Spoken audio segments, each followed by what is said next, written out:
Hello, this is Michael Lone Star Mushrooms, and in this video I'm going to show you how to set up your mushroom grow kit.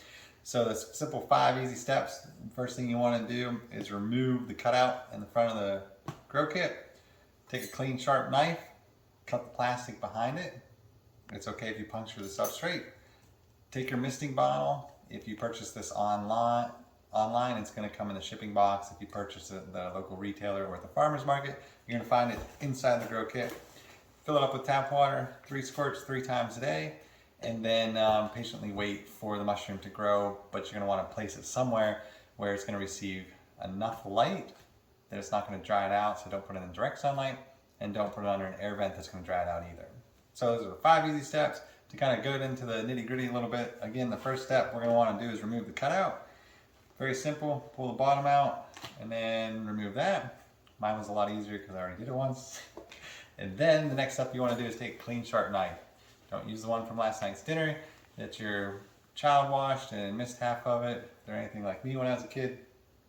But take a clean sharp knife. You're going to want to make an X in the box, or in the bag rather. It's okay if you puncture the substrate. If it looks like I did this before, I did. And then again, puncturing the substrate is not an issue. Once you've completed that task, then go ahead and get your misting bottle. You want to fill it up with tap water is fine. Out of the fridge, bottled water, it makes no difference, they'll be just fine. And then we'll want to give it 3 squirts 3 times a day in the beginning. All right, now if you're in a drier climate, or it's a drier time of the year, usually Houston's 100% humidity, right now it's in the 20 or 30s, don't be afraid to bump it up to 4 or 5. We just don't want to overwater it. So when we do water it, you want to hold it about a foot away and give it 3 squirts. And what we don't want to do is peel the plastic back and be up close and personal. It's not mouthwash, mouth spray, whatever. You will dry the mushroom, or not dry the mushroom out, but you make it too moist, and then you'll drown the mushroom and it won't be able to grow in the area that we want it to. All right.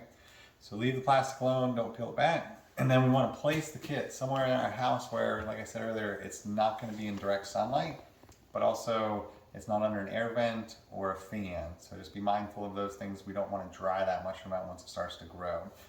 I always strongly recommend next to the kitchen sink or somewhere in the kitchen, which would be best for the mushroom.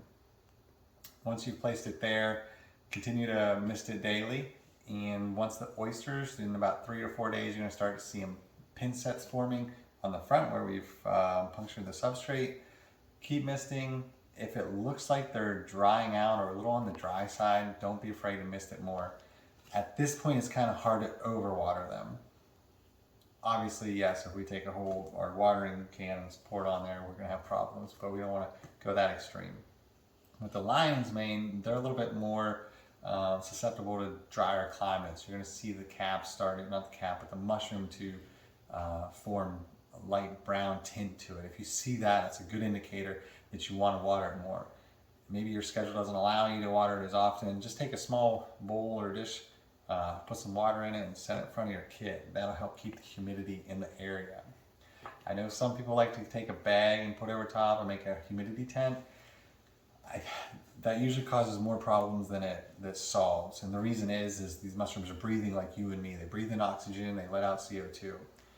And when they do that, when we cover with a plastic bag, imagine covering your head with a plastic bag, you're not going to like it for very long. And the mushrooms are going to have issues too. They're not going to grow well, so we don't want to do that either. And then the last step is going to just be patient and let them grow. With the oysters, like I said, you're going to about a week to the time they're ready to harvest.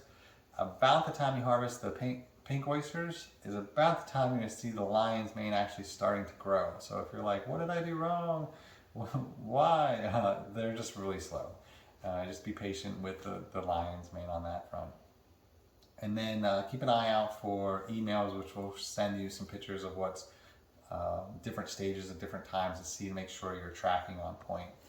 If you do have any questions whatsoever, please reach out. We want to make sure that you have a successful grow with this. We have a guaranteed success rate. We'll make sure that it works. If it's not working, let us know. If you're having hiccups or questions, let us know. If we need to send a replacement out, we will. Just send us some pictures so we can diagnose what went wrong, so we don't have a repeat of that. If you want the best way to get a hold of me, my personal cell, I'll give it to you. We have people text me every day. I absolutely love it. Please don't think it's a bother. It's what I'm here for. It's what I love doing. So you're doing a service to me by actually sending me pictures of your grow kit. Even if it isn't going right, again, knowing at the end of the day that you're going to have a successful grow is what matters to me. So grab a pen. Don't grab that first one. We know it doesn't write.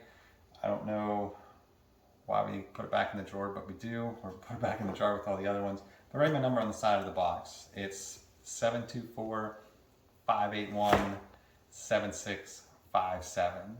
Don't hesitate, shoot me a text, and I'll be happy to help you. And then the next video, we're going to show you when to harvest and how to harvest, and then how to potentially get a second flush from your kit. So keep an eye out for that. And thank you so much for stopping Lone Star Mushrooms.